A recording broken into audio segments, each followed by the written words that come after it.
Quality, comfort, and grip at an affordable price. Whether it's our standard, pro, or elite socks, there's an option for everyone. Try a pair for yourself now at PurGripsSocks.com.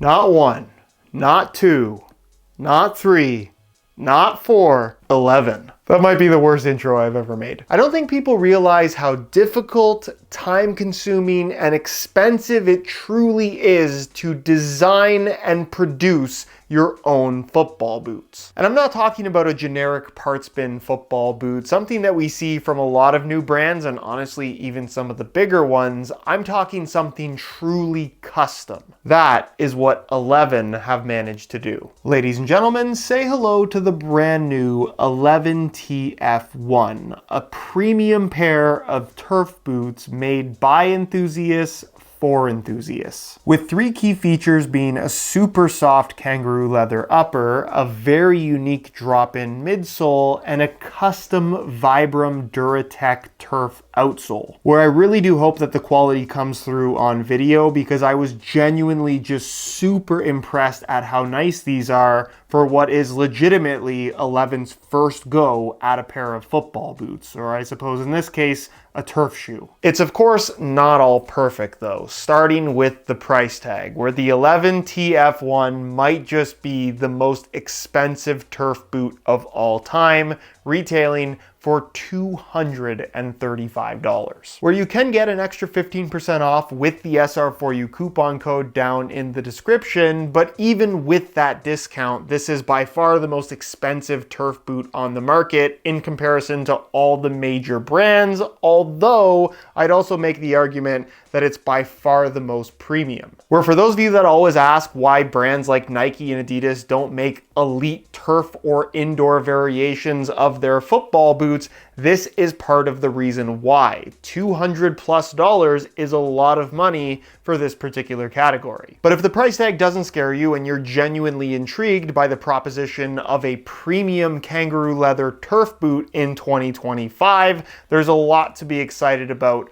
with the 11 TF1, where in today's video, we're gonna go over the good as well as the bad and basically conclude whether or not there is any chance that these are worth their $200+ price tag. So if you're interested in learning more, including how they fit and feel on feet, stick around. And like I mentioned earlier, if you are looking to get a pair for yourself, you can get a discount via the link down below. And really quickly, before we get started, if you enjoy the content, perhaps want to see more turf boot reviews on the channel, don't forget to drop a like on this one. And if you appreciate the unsponsored, unsugar-coated, brutally honest opinions on this channel, make sure you hit that subscribe button along with the little bell notification so you don't miss out on my reviews of all the latest football boots of 2025. Where first things first, as we do with any new football boots, we need to talk about the way that they look, where of course everyone's going to have their own opinion that I'm sure you'll share down in the comment section, but it's clear to see that 11 have gone for more of a traditional enthusiast look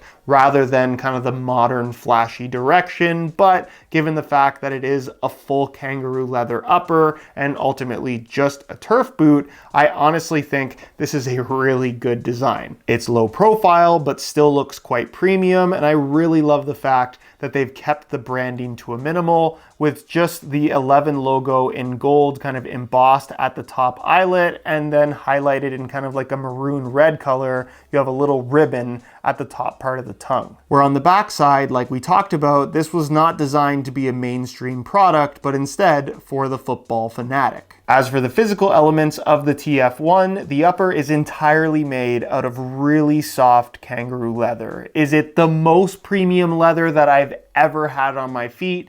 Definitely not, but especially after a little bit of wear time, as you can see, it softens up quite nicely and in general just gives you that premium kangaroo leather feel that I think you would expect from any top-end football boot product. And I also really love the fact that the entire upper is made from kangaroo leather. The stitching pattern that they've gone for definitely looks the part, does its part as well in terms of giving the boot the necessary structure in the toe box and forefoot area. The finish on the surface has this really cool kind of matte but almost slightly raw aesthetic to it, where it does provide a little bit of additional grip on the ball without obviously being sticky, of course. And then as a means of protecting the leather, as well as just giving the boot a very cool look, in my opinion, there's like a gritty sandpaper texture on the surface running along the edge of the entire upper. So everywhere that connects to the base of the sole has that little bit of that sandpaper finish acting as a protective coating. And I suppose also providing a little bit of additional grip, but that's not super noticeable. We're not to sound too brief, but it really is a very simple design, just pure kangaroo leather and nothing else, making for great comfort and a super consistent soft touch on the ball. Something that is almost impossible to find in 2025. However, the upper isn't just about tradition, because as you can see with the lacing system, it doesn't run directly down the middle. It's pushed slightly to the outside, which does give you a little bit of a cleaner striking surface, and also does change up the way that the upper wraps your foot, although I will say they absolutely nailed the shaping, but we'll talk about that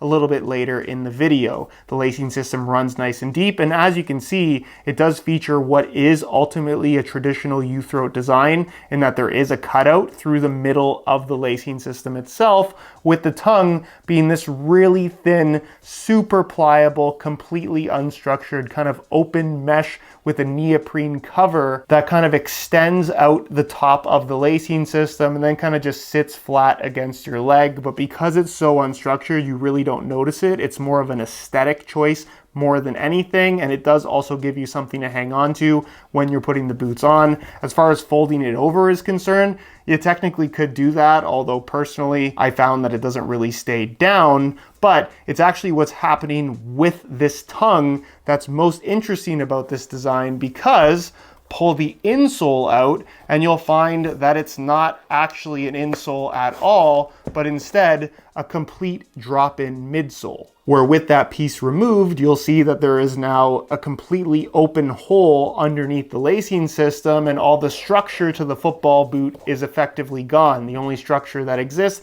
is by way of this Vibram rubber outsole, but the drop-in midsole is actually relatively thick. You can see it tapers quite a bit from heel to toe, but in general still provides some really decent cushion all the way through, which is kind of unique again for a pair of turf boots, because more often than not you sit directly against the rubber with just the cushion of a very thin insole through the toe box, forefoot, and sometimes even the midfoot area. So as far as underfoot cushion is concerned, this provides more of it by way of this EVA foam than most other turfs or indoors that I've personally tried. And then you'll also notice that the tongue is directly connected to that drop-in midsole, where it actually has kind of like stirrup pieces along the side, meaning that the tongue itself isn't able to move from side to side when you're playing in the boots, which is one of the most annoying aspects of a more traditional U-throat design and standalone tongue. This looks like it's a standalone tongue, but it is in fact more of a hybrid between a traditional design and kind of a one-piece upper. It's super clever and works really well, where if you just showed me this design, I would probably be worried about it kind of bunching up along the sides as you put your foot inside of the boots.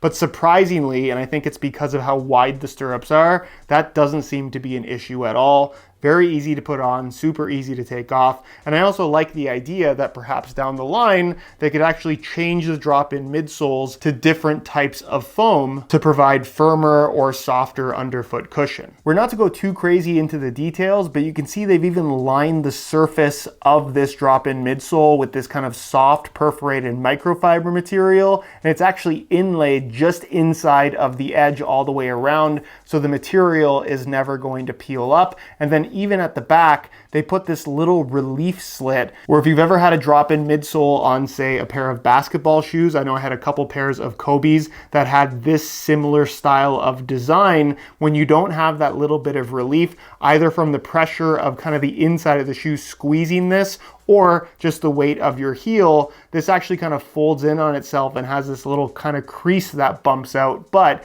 if you put that bit of relief, it's a non-issue. Again, 11 is a new brand and the TF1 is their first go at a football boot, but this design as a whole just feels really well thought through. And then if you're wondering about putting it back, the midsole just kind of slides back in, and because the tongue area has no real structure to it, it just all falls into place really nicely. Moving to the outsole, like I mentioned earlier, it is Vibram branded, meaning that this is a licensed material and product on this football boot that has been custom designed for the TF1, which I can only imagine was extremely expensive. You can see it has this little bit of a lip that runs through the forefoot and toe box area, a high wear zone, particularly on a turf boot, with nylon stitching connecting the two pieces together, and you even have an extended lip around the heel, once again with nylon stitching along the back to make sure that nothing comes apart. As far as the outsole itself is concerned, it is really high quality rubber. If you've had anything with Vibram branding before, you kind of have an idea of what to expect. This is without question the nicest quality turf outsole I have ever experienced on a pair of turf boots. And as far as the actual traction pattern is concerned, it's made up of all these little kind of triangular chevron pieces that aren't particularly long, but it's a very durable and pliable rubber material where, as I've always said, and what I've pretty much always found when it comes to turf shoes, is that as long as you have a bunch of nubs scattered across the bottom of your foot, the traction for the most part is going to pretty well be the same. And I can't say that my experience was any different with these. They provide really good traction on artificial grass or kind of a rough carpet style of turf, just as any other turf shoe would. Having said that, for use particularly on newer artificial grass that has some decent depth to it and those rubber pellets,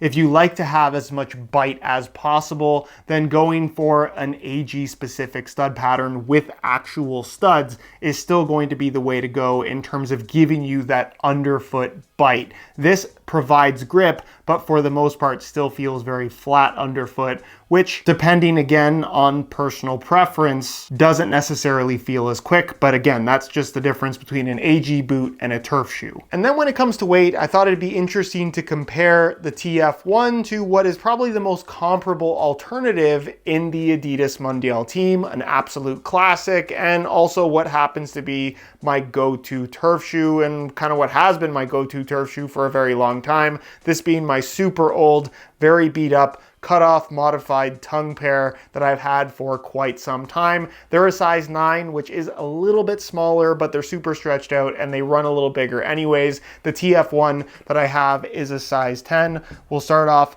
with the Mondial team, and you can see that they weigh in at 11.9 ounces, the equivalent of 338 grams, which obviously is not super lightweight, but you didn't expect it to be. And then if we throw on the TF1, you can see that they weigh in at 11.4 ounces, the equivalent of 323 grams. Meaning that the TF1 is a little bit lighter, which I don't think should be too surprising, but at the same time, if you're looking for a lightweight feel, turf boots in general probably aren't a great idea, and you're also probably not interested in an all-black kangaroo leather pair if weight is a concern. Where, don't get me wrong, they're certainly not heavy, they're just not super light, but let's be real, they're not trying to be. When it comes to the fit and feel on feet, it's pretty tough to criticize the TF1, where it really does feel like they thought of everything. Obviously, the full kangaroo leather upper is super soft, and when paired up with a very flexible outsole like most turf shoes have, the boot as a whole is just very free and unrestrictive when you have them on feet, especially after some wear time, once that leather has the opportunity to stretch a little bit and soften up even further. The lacing system runs nice and deep, and despite being off-centered, does a really good job of allowing you for great adjustability, but also doesn't squeeze your foot in any kind of an uncomfortable way, even when you tie the laces quite tight, which can often be an issue and was a bit of a concern of mine when I saw how thin the tongue material underneath was. But I think because it is slightly off to the side, it alleviates a lot of the pressure, and like I said, no real complaints. Admittedly, I think I would still probably prefer an actual leather tongue rather than a thin mesh one, but that's more of a personal preference rather than a true criticism. Also, while on the critiquing side of things, I'm not in love with the little extension flap. I get that it makes putting the boots on a little bit easier, but I think, again, I would just prefer the boots more so cosmetically than anything if it wasn't there. I didn't talk about the low cut design and the heel liner, which is really nicely padded and lined with this super dense, high quality mesh material. The heel structure also has good structure, but isn't so stiff that it doesn't allow for the heel to kind of adjust to the shape of your actual foot. And in general, the comfort and lockdown through the back of the foot is just top notch. As a whole, the boots just feel so incredibly comfortable. Like I mentioned, that drop-in midsole offers tons of underfoot cushion while still maintaining a nice low profile feel underfoot. You definitely don't feel like you're too high off the ground. And unlike a lot of turf boots as well, where I've always found that there's so much cushion in the heel and not very much in the forefoot, where you almost feel like you're standing on a wedge, these have a very athletic kind of trainer type of feel on feet, which again, I think feels really, really good. When it comes to width and sizing, something that 11 really focused on with this boot was making sure that it had a little bit more of a wider shape to it, not only for the sake of comfort, but just to make them accommodating for more people, because I think the general consensus with a lot of football boots these days is that they are narrower than they should be. These definitely have decent width all the way through, and as you can see through the forefoot and toe box area, definitely more of a wider, rounded shape that fits very comfortably. And unlike a lot of football boots that have pointier, lower profile toe boxes, it doesn't force your toes into kind of a crunched, squeezed together position, which again, from a comfort perspective, is top notch and something that I really like about these. When it comes to sizing, I'm wearing them in a size 10 US, which is typically what I wear in most turfs or indoors, half a size up from what I wear in most cleated football boots. And that's simply down to the fact that turfs and indoors tend to have that rubber lip around the front, where normally you can get that little bit of hang off with a football boot. You can't really get it with a turf shoe. So going up half a size is how I kind of get around that. And from a sizing perspective, my usual size 10 feels pretty well perfect. Of course, you do have to factor in that the kangaroo leather is soft and is going to stretch a little bit as you wear them in. So it's certainly not one of those shoes that you want to buy with a ton of extra growing room. And it does mention on their website that they personally recommend going half a size up because they run about a half size small. But in my experience, again, wearing these in my usual size 10 for a turf shoe, the fit in length seems to be perfect. So what I would personally recommend is if you're coming from another turf shoe that also runs true to size, sticking with the same size for the TF1 is probably your best bet. Where in conclusion, 11 is a brand that seems to have gone and created a niche product for a very specific audience. And if you are a part of that kind of boot enthusiast, kangaroo leather, football fanatic, as they call it, I don't think there's a better turf shoe than the TF1. Where granted, they are very expensive, and I can see that being a major deterrent for a lot of people, especially when you consider that you can go and get an Adidas Mondial team at $160, and it's also a really good leather turf boot, although in comparison to the TF1, significantly more old school in terms of fit and feel. Where despite its more old school looks, especially in all black, I think what 11 have managed to do so well with this design is combine that classic kangaroo leather with modern elements that I think you expect from a pair of football boots, or in this case, turf shoes, in 2025. Again, the price is high. There's really no way around that, but if you can justify the cost or you really just don't care, I definitely think these are worth your time and money. I didn't think it would ever happen, but these have officially retired my Mondial teams.